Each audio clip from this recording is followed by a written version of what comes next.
Sup, right here for the TheCouncilNetwork with the Arrow Season 5, Episode 6, So It Begins review. I'm going to talk about the other episodes as I have not talked about him here on the TheCouncilNetwork. I've been kind of just reserving my judgment for the first 6 episodes to really see if this season was going to end up being like Season 4 or start being like the beginning of Season 3 where it has a lot of potential even though that Season 3 pretty much went to hell. But we don't talk about that. So, let me just break it down this way. Tobias Church was a great way to start the season. The new recruits, I'm still a little bit on the fence about some of them. Ragman looks super fun. I wish Oliver would trust him more because he doesn't seem like... I know he's a new guy, but he's more gifted than the others. Seriously.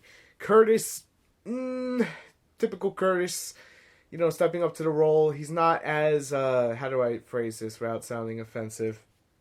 He's not as annoying as he was last season. Last season was just kind of like, oh, Curtis, please stop. And then this season, he's a lot more tolerable. Artemis, if you call her Artemis, she's a little rough, but I can get behind her for like the new, in the place where Speedy was. I'm alright with it. And then we get to Wild Dog. And if there's any character I kind of wish that would just die off, it's kind of Wild Dog because he's too gun-ho loose, and it just reminds me of a cross between Casey Jones and the Punisher, and that's not good. That's just not. But that's just like my, straight up thing. Episode 6 is probably the most solid episode for this season to date because they went back to the roots. We had the zip line, we had the tennis balls, we had the exploding arrows, we had the trick arrows, where it went down the gun barrel. Where the hell was this for 2 seasons? See, it's not just that it's called Arrow, it's that it's focused on the Green Arrow. The fighting choreography for the season has been a lot better and well managed compared to season 4 and even season 3. Especially when you have a bunch of dudes fighting instead of just Oliver or just Oliver and Diggle out there, or Oliver Diggle and the Black Canary. You get this mess that just turns into mush when it comes to the fighting scenes. And let's be frank here, I know it's going to offend probably some DC fans. When you have to compete with the fact that Marvel has Agents of S.H.I.E.L.D., I don't really watch it. I do want to probably get some point into it, but it just always feels like I'm too late to the party for that one. But you have the Netflix shows like Luke Cage and whatnot, which we'll be going back to in my off time. I pretty much just real quick update for that. I know it's a DC video, but I finished watching it. I think the season's great for Luke Cage. I hope they do Heroes for Hire next. I'll explain why during the last episode review for Luke Cage. I only have a few more to do, so probably gonna try to put that out during the weekend. I'll work on it during the weekend. Just see what time I can get up, because the flu fucked me over, man. But this episode of Arrow, Prometheus, I am very, very cautious on because I feel like there's going to be a twist, kind of that Zoom twist. They're not going to reveal everything right off the bat. I'm going to explain that in a moment. So here's the thing.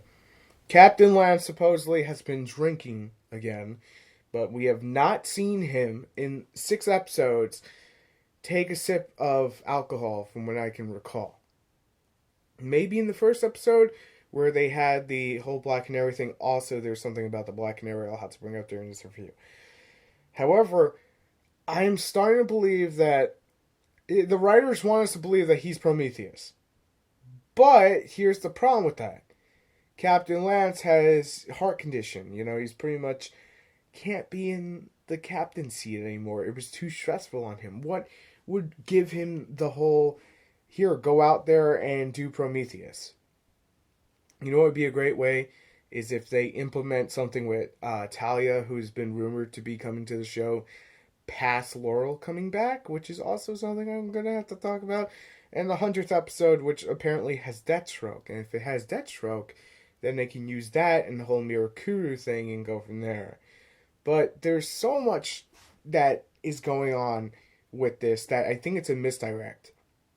Because of Flashpoint, John Diggle actually has a son now instead of having a daughter. And there's certain little events. It kind of feels in some places that they purposely did this knowing that they'd do Flashpoint at some point. Now, granted, I don't want to believe that, but come season 2 of Arrow, it kind of became really apparent that they pretty much knew, well, if this doesn't work out with the Flash, then, we don't have to worry about doing Flashpoint. We can always just say, oh, it was an Easter egg or something. But it just feels like it was set up perfectly for this. It's kind of what they do with X-Men Days of Future Past. Kind of that scenario, like you made a really bad fuck up of a movie that was just a major turd and you made it into something positive. But hopefully they don't go the last route where the last movie or the last season sucks ass. Because seriously. But honestly, I think it's like a red herring. Because the thing is, they were bringing a lot of season 1 into this episode. You had the tennis balls, you had the rope line, we mentioned all that, but then you also had the book from season 1, which we have not seen in about 4 years.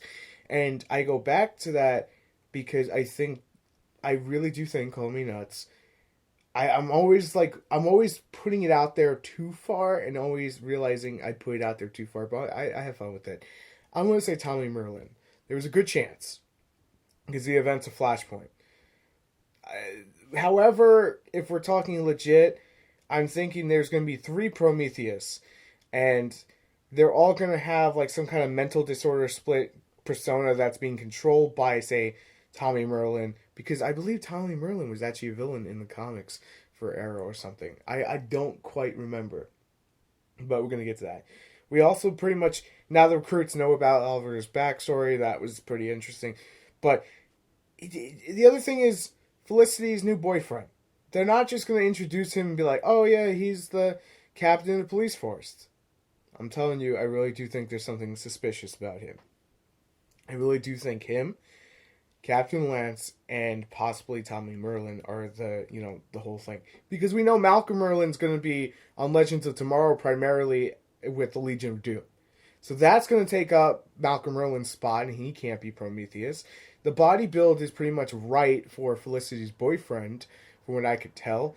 And the only connection that's not there is, why does this guy have beef with Oliver that we saw pretty much this, episode they were leading into, like, hey, I'm calling you a serial killer. But it looked like, and this I was actually happy about, he didn't want to fight Oliver on the train. He left.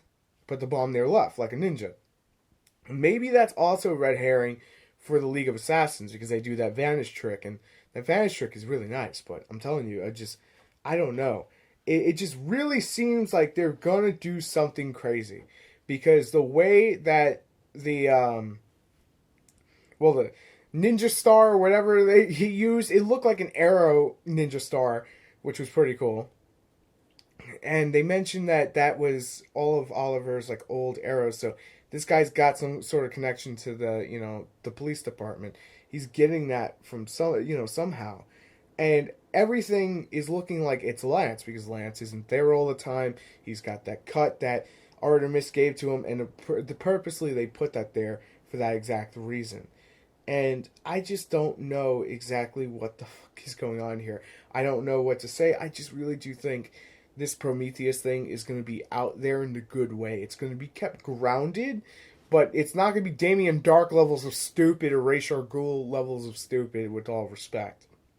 Because the problem is, Arrow has always been kind of like that Daredevil, Jessica Jones, Luke Cage, Iron Fist. Okay, a little under Iron Fist, because Iron Fist has the magic. Street level, I'm going to protect my city kind of thing. Not to sound the wrong way, he's pretty much like a lower version of Batman with arrows. That's the best way to put it. I'm not trying to hate on the Green Arrow. I think the Green Arrow is pretty dope. But the problem is that you have to stay in that realm, otherwise it becomes too ridiculous, and it's like, wait, how the hell is this guy beating this guy? And you can use the comic book,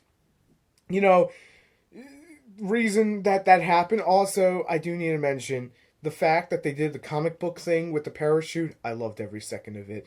It was so over the top.